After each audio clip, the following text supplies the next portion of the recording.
आज हम लोग देखने वाले हैं थेल्स प्रमेय।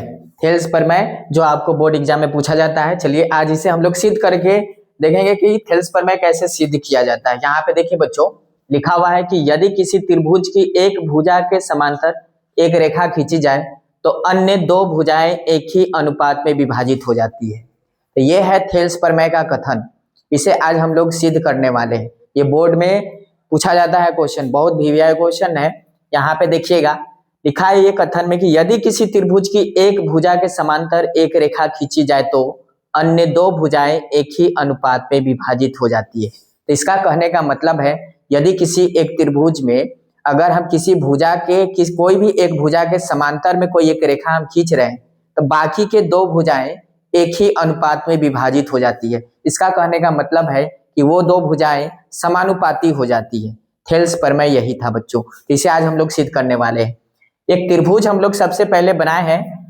एबीसी नाम का एक त्रिभुज है और बीसी के समांतर में एक भुजा डीई खींचे हैं और ये डीई जो है बीसी के समांतर है और डीई क्या किया है तो एबी और एसी को दो बराबर हिस्सों में यानी कि एडी बटे में डीबी एई बटे में ईसी के अनुपात में विभाजित करेगा। ये अनुपात आपस में बराबर होनी चाहिए, यही हमें सिद्ध करके बताना है। तो सिद्ध करने का एक तरीका होता है, किसी भी प्रमेय को सबसे पहले हमें जो कथन में दिया जाए उसे हम दिया करके लिख ले या फिर माना करके लिख ले। उसके बाद दूसरा चीज हमें क्या सिद्ध करना है, तो सिद्ध क्या करना है उसे सिद्ध करना में हम लोग लिखेंगे। कोई भी प्रमेय है तो उसमें कुछ ना कुछ हमें रचना करने की आवश्यकता होती है, तब जाकर के हम उस प्रमेय को अच्छे तरीका से हम लोग सिद्ध कर पाते हैं। तो इसमें रचना भी हम करेंगे, जो भी रचना की जरूरत पड़ेगा रचना भी करेंगे। उसके बाद आती है उपपत्ति, जिसे हम प्रूफ भी कहते हैं। मतलब कैसे हम इस चीज को हम प्रूफ करने जा रहे हैं वो है अपना उपपत्ति, या फिर बोलते हैं उसे प्रमाण भी कहते हैं।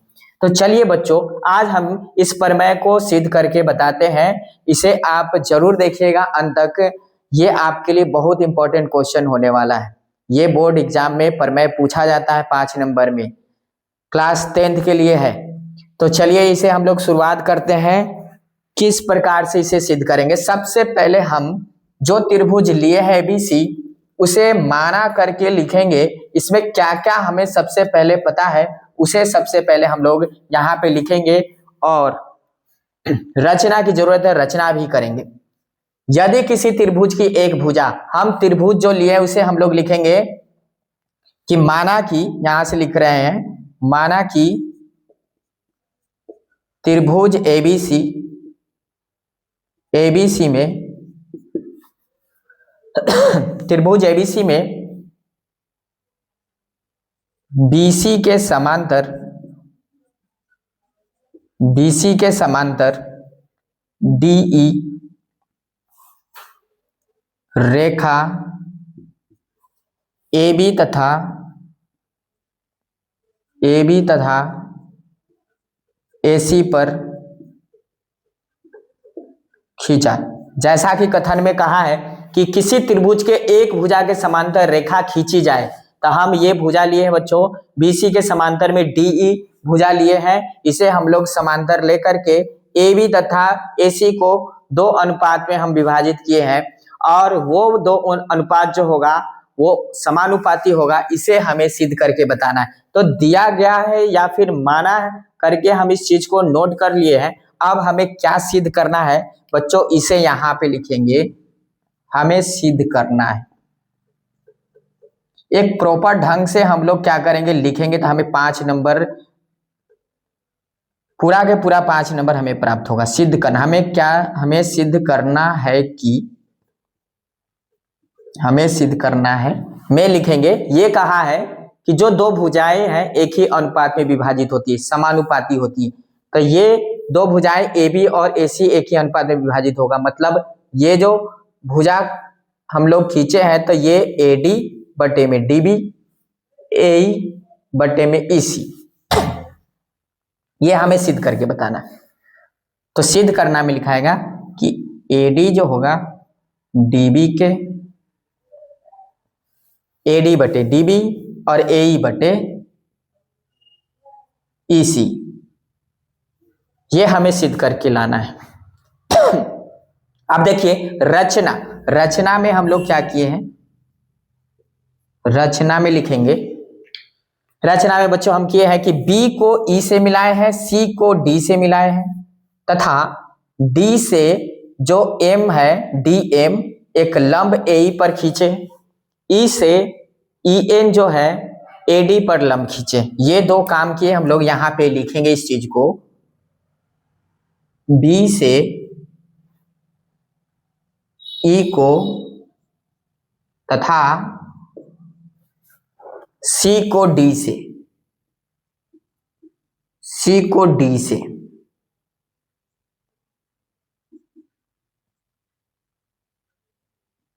से मिलाया एवं D से DM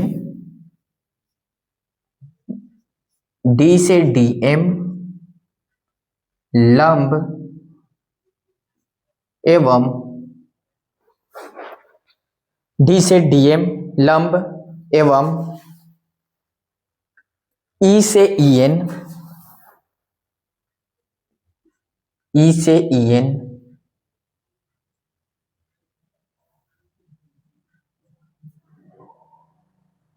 लंब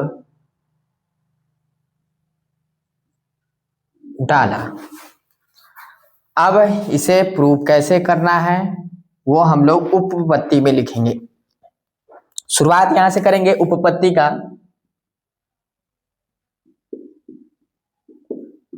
जिसे प्रूफ कहते हैं, कैसे सिद्ध करना है। चलिए बच्चों हम लोग इसे कैसे सिद्ध करेंगे। सबसे पहले हम त्रिभुज के क्षेत्रफल को निकालेंगे। त्रिभुज के क्षेत्रफल लेकर के हम लोग अनुपात करने का प्रयास करेंगे, दोनों का अनुपात निकालेंगे त्रिभुज के क्षेत्र। कौन कौन से त्रिभुज लेकर के हम क्षेत्रफल निकालने वाले हैं, तो देखिए यहाँ पे एक छोटा सा ऊपर में त्रिभुज है ADE, इस त्रिभुज का हम क्षेत्रफल निकालेंगे। और ये कैसे कैसे सिद्ध करना है यहाँ पे थोड़ा गौर से समझने का प्रयास कीजिएगा कि हमें इस प्रमेय को किस ढंग से एकदम सरल रूप से हम इसे सिद्ध कर पाए। तो उसके लिए हमें क्या करना है, सबसे पहले AB जो रेखा है, AB जो इसका भुजा है, इस पे आने वाली सभी त्रिभुज का क्षेत्रफल निकालेंगे। इस AB का सबसे पहले इस भुजा पे आने वाली सभी त्रिभुज का क्षेत्रफल निकालेंगे। फिर AC पे आने वाली सभी इस AC से बनने वाला जितना भी त्रिभुज होगा उसका क्षेत्रफल निकाल करके हम डिवाइड करेंगे, अनुपात करेंगे। तो चलिए बच्चों बताते हैं, थोड़ा सा आइडिया देते हैं आपको, हिंट्स करना क्या है। जैसे कि यहाँ पे एक त्रिभुज लेंगे ADE, इस लाइन पे देखना है कि कौन कौन सा त्रिभुज बन रहा है। ADE में देखिएगा तो ADE एक त्रिभुज है जिसमें ये शीर्ष लंब हम पहले खींचे हुए, EN इस पे लंब है। तो इस त्रिभुज का हम क्षेत्रफल अगर निकालना चाहें तो अपने पास त्रिभुज का क्षेत्रफल का फॉर्मूला होता है 1/2 गुने आधार गुने ऊंचाई, आधार गुने ऊंचाई, ऊंचाई या फिर शीर्ष लंब। तो इस त्रिभुज ADE का क्षेत्रफल में 1/2 आधार क्या हो जाएगा बच्चों, तो AD होगा, लंब क्या होगा, लंब या फिर शीर्ष लंब या ऊंचाई बोले तो EN होगा। इस वाले भुजा पे गौर कीजिएगा, यहां से हम त्रिभुज को निकालने वाले क्षेत्रफल। तो चलिए इसे हम लोग त्रिभुज ADE का क्षेत्रफल निकालने वाले हैं। तो त्रिभुज ADE का क्षेत्रफल लिखेंगे कि त्रिभुज ADE का क्षेत्रफल बराबर 1/2 आधार गुने ऊंचाई, आधार गुने ऊंचाई। तो 1/2 आधार इसका क्या है इस त्रिभुज में, तो AD है इसका आधार। इसका ऊंचाई का काम कौन कर रहा है, तो EN जो लंब डाले हुए, EN यहां पे इसका लंब हो जाएगा। अब इसका क्षेत्रफल निकल गया। अब इसी वाले भुजा पे एक और त्रिभुज बन रहा है बच्चों, यहाँ पे गौर से ध्यान दीजिएगा। यहाँ पे एक त्रिभुज जो बन रहा है इस वाले भुजा पे, एक तो ये था, दूसरा जो त्रिभुज है आपका यहाँ पे देखिए, ये B से हम लाइन खींच रहे हैं, B से E और D, ये त्रिभुज इस त्रिभुज में यहाँ पे देखिए तो ये अधिक कोण हो गया, यानी अधिक कोण जब त्रिभुज बनता है, अधिक कोण जब त्रिभुज बनता है तब उसके बाहर में शीर्षलंब होता है, या फिर ऊंचाई हम लोग डालते हैं, वो बाहर में होता है, इसका शीर्षलंब ऊंचाई कह सकते हैं। तो यहाँ पे देखिए ये एक अधिक कोण त्रिभुज बन रहा है जिसका नाम है डीबीई। डीबीई डीबीई ये जो त्रिभुज है अधिक कोण, और इसका जो शीर्षलंब देखिए EN जो है बाहर की तरफ लंब है, तो ये EN काम में आएगा इसका ऊंचाई में। तो यहां से चलिए इसको हम लोग इसका क्षेत्रफल निकालते हैं डीबीई का। तो डीबीई का क्षेत्रफल जो होगा, डीबीई का क्षेत्रफल, डीबीई का क्षेत्रफल, डीबीई का क्षेत्रफल 1/2 आधार जो होगा, आधार जो होगा डीबी होगा, डीबी। इसका जो लंब या ऊंचाई कहिए ये बाहर की तरफ EN काम में आएगा, इसका ऊंचाई ये हो गया। तथा ये तो हो गया इस वाले भुजा पे दो त्रिभुज का क्षेत्रफल। इसी प्रकार से यहाँ AC वाले पे हम लोग निकालेंगे दो त्रिभुज का क्षेत्रफल। पहला जो त्रिभुज आ रहा है वही ADE, इसमें भी शामिल है। दूसरा जो त्रिभुज होगा BEC, BEC त्रिभुज जो है ये दूसरा का त्रिभुज हमें काम में आने वाला है इस भुजा पे। तो दोनों को बारी बारी से निकालेंगे। पहले त्रिभुज ADE का क्षेत्रफल निकालेंगे। ADE का क्षेत्रफल 1/2 आधार, इस AD के लिए अब आधार AE हो जाएगा, इस वाले भुजा पे आधार का काम ये करेगा तो AE हो गया, गुना में इसमें ऊंचाई का काम ये DM करेगा, इस आधार पे ऊंचाई जो होगा शीर्षलंब जो होगा DM होगा, हो गया। एवं इस त्रिभुज BEC का, त्रिभुज BEC का क्षेत्रफल 1/2 गुना इसका आधार जो होगा, इस बार यहाँ पे अधिक कोण बन रहा है, ये अधिक कोण त्रिभुज बना तो ये आधार हो गया EC, और इसका लंब जो होगा, इसका लंब जो होगा इस तरफ होगा आपका DM, इसका जो लंब होगा आपका DM होगा। यहाँ सॉरी BEC नहीं होगा, यहाँ तो BEC त्रिभुज नहीं होगा, इस वाले त्रिभुज को लीजिए DEC, ये त्रिभुज ना है अधिक कोण, यहाँ है अधिक कोण DEC, DEC ये होगा अधिक कोण, तो DEC लिखेंगे त्रिभुज DEC का क्षेत्रफल, ये अधिक कोण है तो इसका शीर्षलंब DM होगा बाहर की तरफ, और आधार जो होगा EC होगा, तो EC इसका आधार गुने DM जो होगा इसका लंब होगा, ऊंचाई होगा। अब हमें क्या करना है, ये दोनों को आपस में भाग लगाना है और ये दोनों को आपस में भाग लगाना है, ये दोनों का अनुपात करेंगे। दोनों का अनुपात इसलिए कर रहे हैं कि हमें चाहिए AD/DB, AD/DB और AE/EC चाहिए, तो हमें डिवाइड करना होगा। यहाँ अगर ये दोनों को आपस में डिवाइड करेंगे तो AD/DB मिल जाएगा यहाँ से, और इस दोनों को डिवाइड करेंगे तो AE/ हमें EC मिल जाएगा। इसलिए यहाँ पे हम क्या करने जा रहे हैं, ये दोनों त्रिभुज को आपस में अनुपात लेंगे और ये दोनों त्रिभुज को आपस में अनुपात लेंगे, फिर आगे देखते हैं क्या होगा। तो सबसे पहले हम क्या करेंगे, त्रिभुज ADE का क्षेत्रफल बटा में त्रिभुज DBE का क्षेत्रफल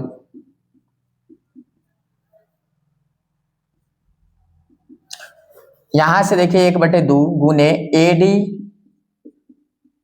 गुने EN, यहां से देखिए 1/2 DB गुने EN। अब यहाँ पे देखिए ये तो आपस में कट जाएगा, EN से EN 1/2 से 1/2 कट गया, तो हमें मिला यहाँ से AD/DB, AD/DB, इसे समीकरण 1 कह देते हैं। इसी प्रकार से हमें ये दोनों त्रिभुज को भी आपस में डिवाइड करेंगे, ये दोनों त्रिभुज को भी आपस में डिवाइड करेंगे तो हमें मिलने वाला है त्रिभुज ADE का क्षेत्रफल बटा त्रिभुज DEC सी का क्षेत्रफल क्या आएगा 1/2 AE गुने DM 1/2 EC गुने DM। ये कट जाएगा आपस में, ये आपस में कटेगा DM से DM, 1/2 से 1/2 कटेगा और यहाँ पे हमें जो मिलेगा AE बटे में EC, ये दूसरा का हो गया। इतना नोट कीजिए, इसे हम मिटाएंगे इस तरफ के भाग को। तो यहाँ तो हम लोग समझ चुके हैं कि ये त्रिभुज के जो भी त्रिभुज बनाएंगे उसके बारे में लिखना है, हमें क्या सिद्ध करना है वो चीज है। उसके बाद रचना क्या है वो चीज लिख दिए, उपपत्ति ये था। तो इधर के भाग को हम मिटा रहे हैं, यहाँ के कुछ भाग को हम मिटा रहे हैं क्योंकि हमारे पास यहाँ पे जगह नहीं है। तो इसे क्या करेंगे, यहाँ से मिटा करके फिर आगे बढ़ते हैं। नहीं तो एक काम करते हैं, यहाँ पे पहले लिख देते हैं, यहाँ से हम शुरुआत करते हैं इस चीज को। थोड़ा सा यहाँ जगह है अपने पास तो इसी में काम चलाएंगे। तो अपने पास दो समीकरण मिला, AD बटे DB AE बटे में EC। आगे क्या करना है उसे हम लोग समझते हैं। अब हमें क्या करना है कि जैसे हमें ये अनुपात मिला है, ये दोनों अनुपात आपस में बराबर होने के लिए ये दोनों क्षेत्रफल, जो ये दोनों का अनुपात और ये दोनों का अनुपात आपस में बराबर होनी चाहिए। तो सबसे पहले गौर से देखिए, ऊपर में है त्रिभुज ADE का क्षेत्रफल, यहाँ भी है ADE का क्षेत्रफल। यहाँ देखिए तो DBE का क्षेत्रफल लिखा हुआ है, लेकिन यहाँ तो लिखा हुआ है DEC। DBE के जगह यहाँ DEC लिखा हुआ है। ये तो आपस में अनुपात बराबर है नहीं, तो हम तो बराबर ले नहीं सकते हैं समीकरण 1 और 2। तो इसके लिए करना क्या होगा, हमें DBE बनाना पड़ेगा या फिर इसे DEC बनाना पड़ेगा। यहाँ त्रिभुज DEC हो जाए या फिर ये त्रिभुज के जगह पे DBE हो जाए। कहने का मतलब ये दोनों त्रिभुज, अगर ये दोनों त्रिभुज का क्षेत्रफल आपस में किसी तरह से अगर हम बराबर कर पा रहे हैं तो इसका मतलब सिद्ध हो जाएगा कि ये दोनों अनुपात आपस में बराबर है। तो इसके लिए हम लोग क्या करने वाले हैं कि 9th क्लास का एक थ्योरम था कि दो समांतर रेखाओं के बीच में अगर किसी एक आधार पर कितना भी त्रिभुज बनाया जाए तो सभी त्रिभुज का क्षेत्रफल आपस में बराबर होता है। ये आधार है, ये इसका आधार है। इस आधार पे हम जितना मर्जी त्रिभुज बनाएंगे सब त्रिभुज का क्षेत्रफल आपस में बराबर होगा। बस दोनों समांतर के बीच होना चाहिए, दोनों समांतर रेखा के बीच होना चाहिए। तो हम लोग के पास ये दो समांतर रेखा है, ये दो समांतर रेखा है। इन दोनों के बीच में अगर हम इसे आधार मान ले, अगर हम इसे आधार समझे तो इस आधार के बीच में ये त्रिभुज DEC DEB और इसी आधार पे DEC ये भी त्रिभुज बन रहा है। तो ये दोनों का क्षेत्रफल आपस में बराबर होगा, अर्थात DBE का क्षेत्रफल DEC के क्षेत्रफल के बराबर हो जाएगा। ये है क्लास 9th का प्रमेय से, तो हम लोग इसका यूज करेंगे और यहाँ से हम सिद्ध कह पाएंगे कि ये दोनों का क्षेत्रफल आपस में बराबर है। उसके लिए हम लोग यहाँ पे लाइन लिखेंगे कि चूंकि हम जानते हैं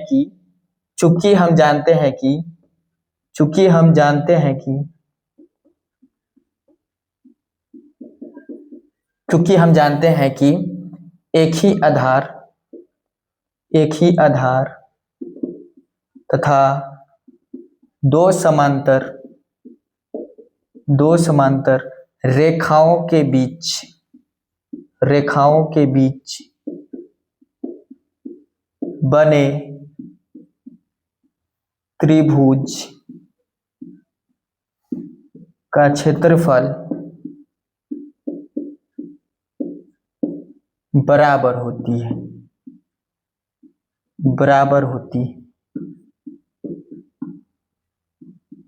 इसलिए त्रिभुज DEB का क्षेत्रफल बराबर हो जाएगा त्रिभुज DEC का क्षेत्रफल।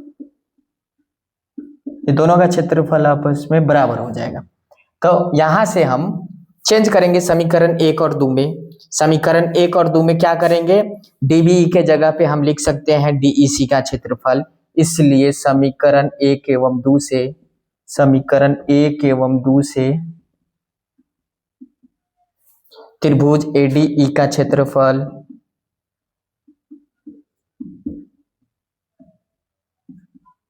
बटे में त्रिभुज DBE का क्षेत्रफल बराबर होगा त्रिभुज ADE का क्षेत्रफल बटे में त्रिभुज, यहां भी अब DEC के जगह पे हम DBE लिख सकते हैं,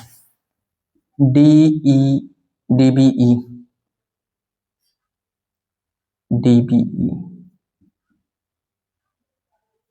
का क्षेत्रफल। इसलिए तो इसका मान जो था AD बटे में DB और AE बटे में EC।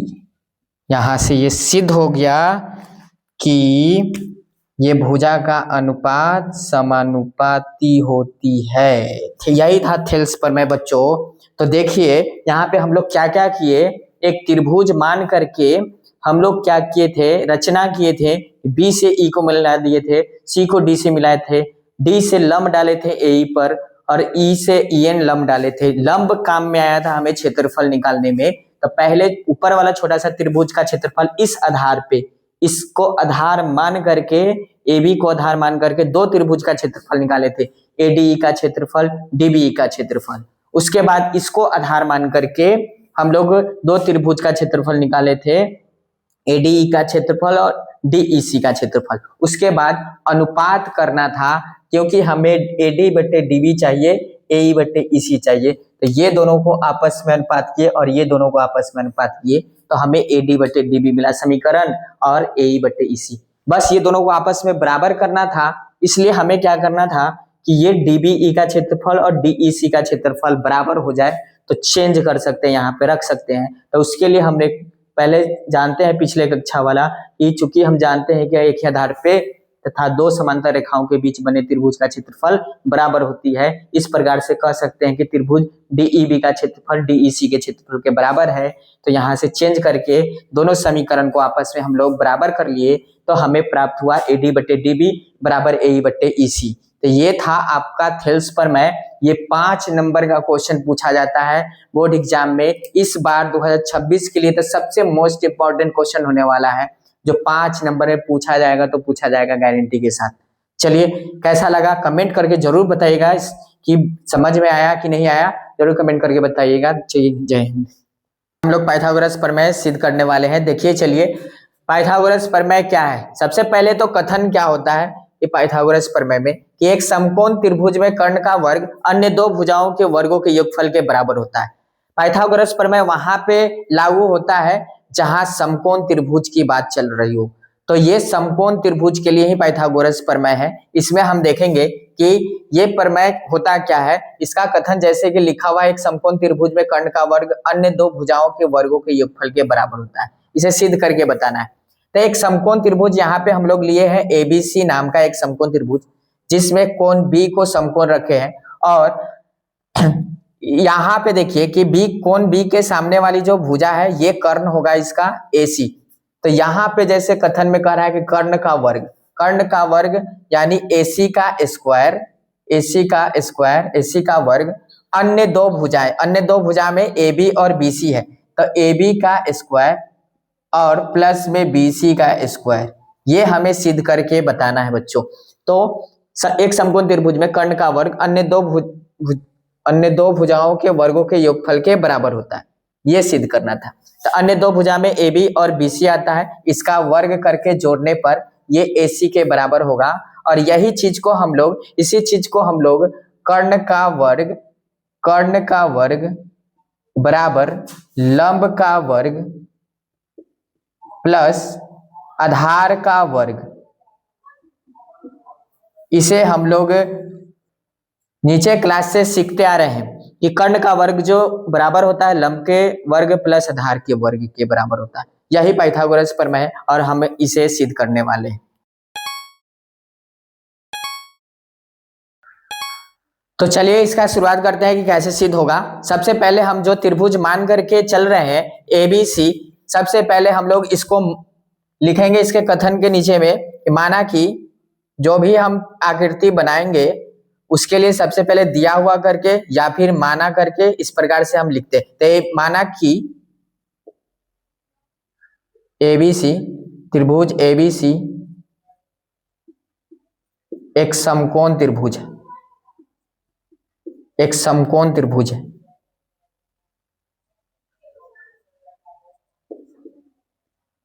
जिसमें कोण बी बराबर 90 डिग्री। ये तो हम लोग जो पहले से कथन में कह रहा है कि एक समकोण त्रिभुज, तो एक समकोण त्रिभुज हम लोग एबीसी माने, उसमें कोण बी जो है समकोण है, ये सब हम लोग यहाँ पे लिख दिए। अब जो क्या होता है अगला, जो हमें क्या चीज होना चाहिए, तो क्या सिद्ध करना है, क्या सिद्ध करना है उसे हम लोग लिखते हैं कि सिद्ध करना है।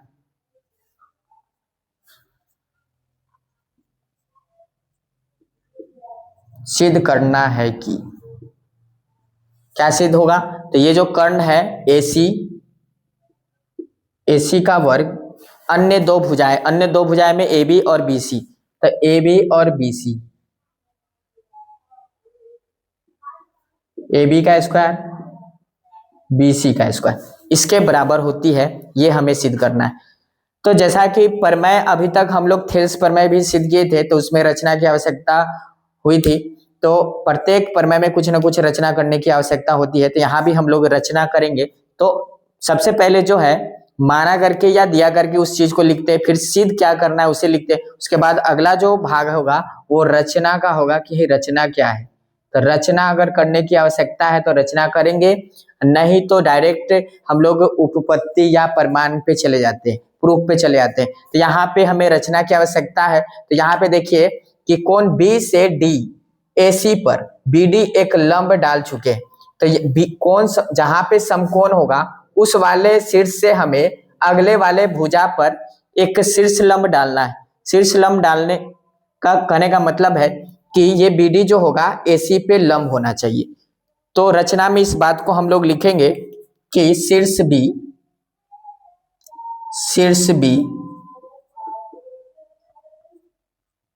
B से AC पर BD लंब डाला,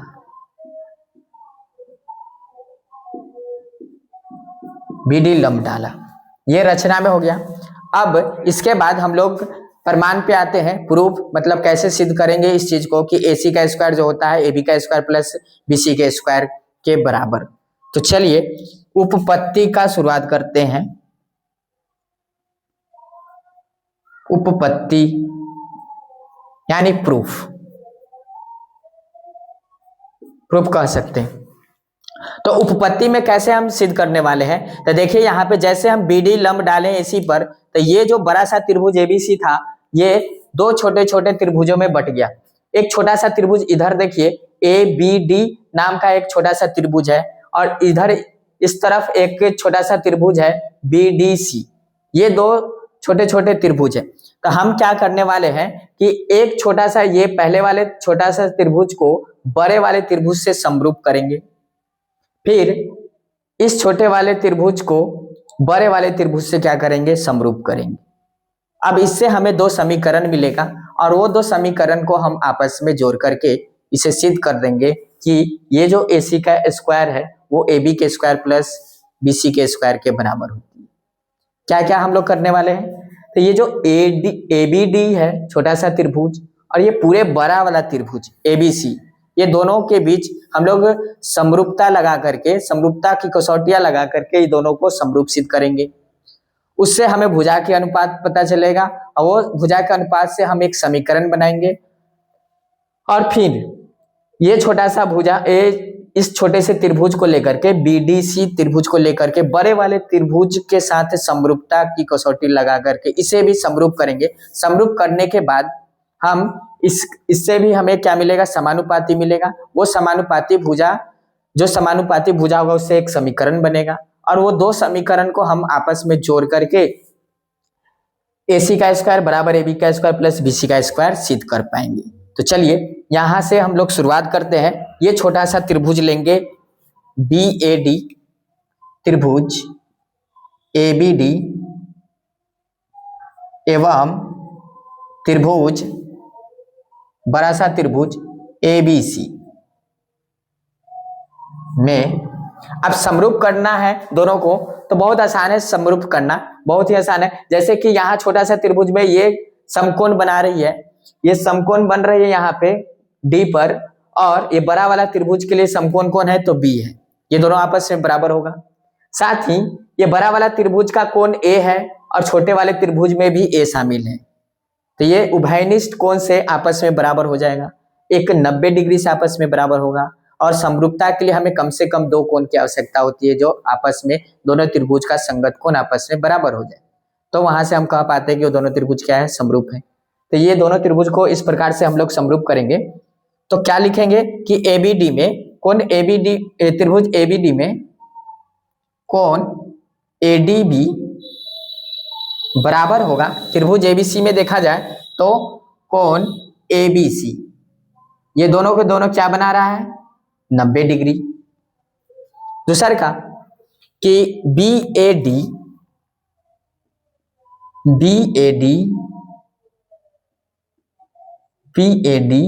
जो बराबर है BAD के उभयनिष्ठ कोण से, BAD उभयनिष्ठ कोण से, उभयनिष्ठ कोण से, उभयनिष्ठ कोण से इस त्रिभुज का ये छोटा सा हिस्सा में ये कोण शामिल है A, और बड़ा वाला त्रिभुज का भी कोण A है, तो हम कह सकते हैं कि ये उभयनिष्ठ कोण से क्या हो गया, आपस में बराबर है। तो इस प्रकार से देखा जाए तो दोनों त्रिभुज के दो कोण आपस में संगत में बराबर है, तो ये दोनों के दोनों कोण समरूपता से, कोण समरूपता से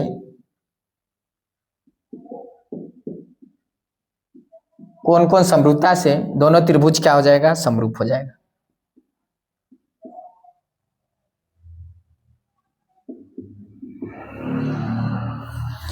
ये दोनों त्रिभुज क्या हो गया, समरूप हो गया। समरूप है तो संगत भुजाएं क्या होगी, समानुपाती होगी।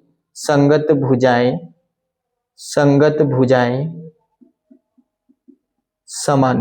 होगी।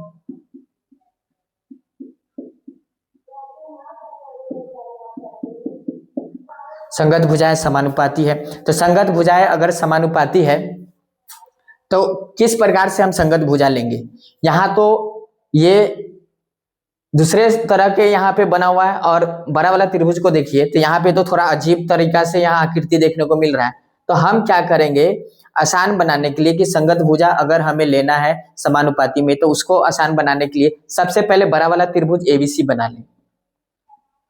तो बड़ा वाला त्रिभुज ABC बना लिए, उसके बाद छोटा वाला त्रिभुज को इसी प्रकार के त्रिभुज देख करके बनाएंगे कि यहाँ से हमें संगत भुजा लेना आसान हो जाएगा। संगत भुजा हमें चाहिए, तो ये बात जरूर ध्यान से सुनिएगा कि संगत भुजा लेने में बहुत दिक्कत आता है। तो इसके लिए हमें करना क्या है, किसी एक त्रिभुज, जो दो त्रिभुज का बात चल रहा है समरूप के लिए, उस दोनों त्रिभुज में से एक त्रिभुज को हम लोग क्या कर देंगे, उसका आकृति बनाएंगे, और इसके जैसा ही एक और त्रिभुज को हम बना करके यहाँ पे जैसे कोण B था 90 डिग्री, तो अब एक और जो त्रिभुज बनाए हैं, तो जो त्रिभुज से समरूप कर रहे हैं, ये छोटे वाले त्रिभुज से समरूप कर रहे हैं, तो इस त्रिभुज को यहाँ पे हम लोग नाम लिखेंगे इसी को देख करके। जैसे कोण B से बराबर था, D से बराबर था, तो यहाँ पे D होना चाहिए, जहां पे B है 90 वहीं पे D होना चाहिए 90।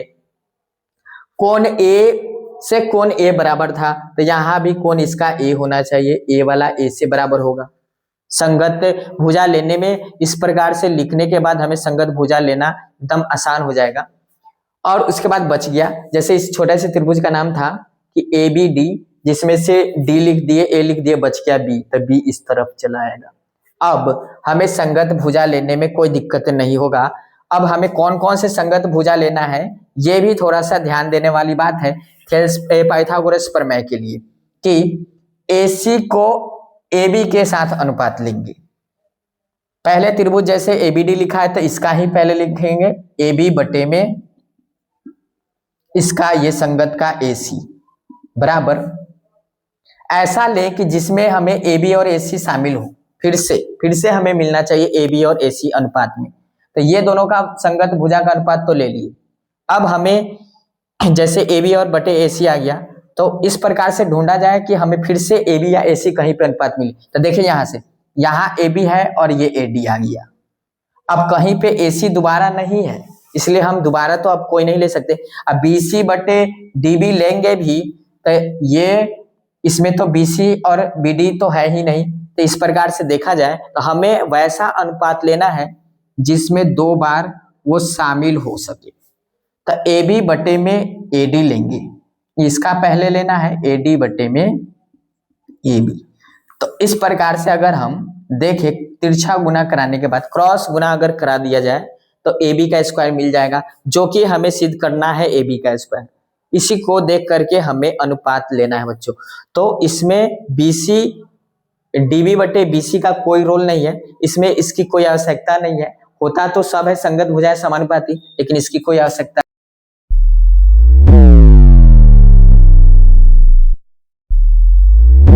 जो अनुपात हम लोग लिए थे उसे लिखते हैं। ए बी बटे में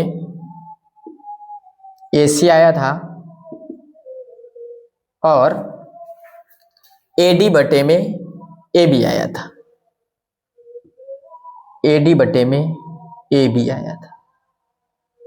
अब इसे क्रॉस गुना कराने के बाद ए बी स्क्वायर होगा और ए डी गुना में ए सी हो जाएगा। समीकरण 1 ले लेंगे इसको। अब पहले छोटा वाला त्रिभुज और बड़ा वाला त्रिभुज को समरूप किए तो हमें इस प्रकार के समीकरण एक प्राप्त हुआ। अब इस वाले त्रिभुज से बड़े वाले त्रिभुज को समरूप सिद्ध करके वहां से एक समीकरण हम लोग प्राप्त करेंगे, तब हम वहां से 2 समीकरण को क्या कर पाएंगे, जोड़ पाएंगे, क्योंकि यहाँ पे जोड़ लिखा हुआ है ए बी का स्क्वायर प्लस बी सी का स्क्वायर।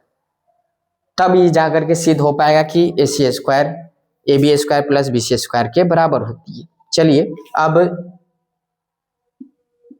कौन से त्रिभुज में, तो त्रिभुज है बीडीसी,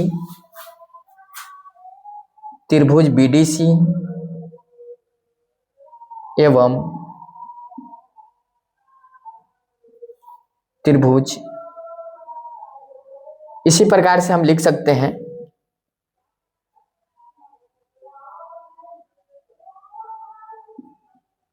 इसी प्रकार से ये भी तो त्रिभुज दोनों एक दूसरे के समरूप होगा। यहाँ भी 90 बन रहा है, इसमें कौन सी उभयनिष्ठ है, तो ये भी क्या हो जाएगा, दोनों एक दूसरे के समरूप हो जाएगा। तो हम लोग उतना ना लिखेंगे इस बात को बार बार, हम लोग इसी प्रकार से कह के क्या करेंगे, दोनों त्रिभुज को समरूप लिखेंगे। तो त्रिभुज बीडीसी समरूप है त्रिभुज एबीसी के, एबीसी, तो संगत भुजाएं क्या हो जाएगी, समानुपाती। संगत जो भुजाएं जो होगी वो समानुपाती। फिर से हमें दिक्कत आने वाला है संगत भुजा लेने में, तो फिर से वही वाला ट्रिक अप्लाई करेंगे कि छोटा सा ये त्रिभुज बनाएंगे बीडीसी, बीडीसी और बीडीसी में डी है समकोण यहाँ और बी है यहाँ पे, सी यहाँ कर देते हैं और यहाँ बी कर देते हैं। चलिए अब बड़ा वाला त्रिभुज को, बड़ा वाला त्रिभुज चाहे यहीं पे बी लिखते हैं और यहाँ सी कर देते हैं।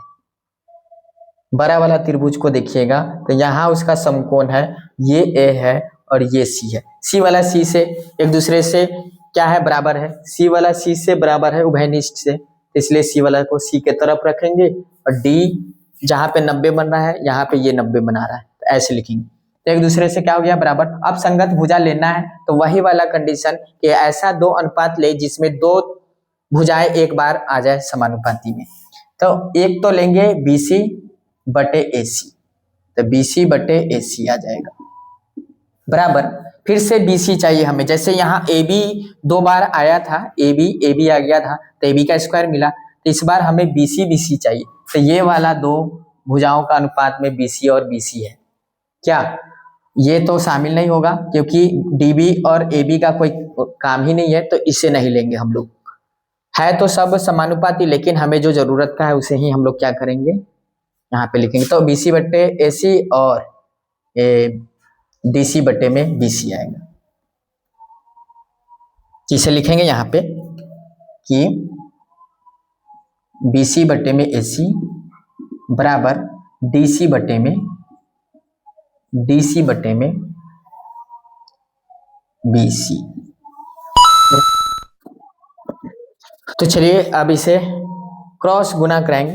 क्रॉस गुना कराने के बाद BC का स्क्वायर बराबर होगा DC गुना में AC। समीकरण 2 मिला हमें। अब ये दोनों समीकरण को क्या करेंगे, जोड़ देंगे।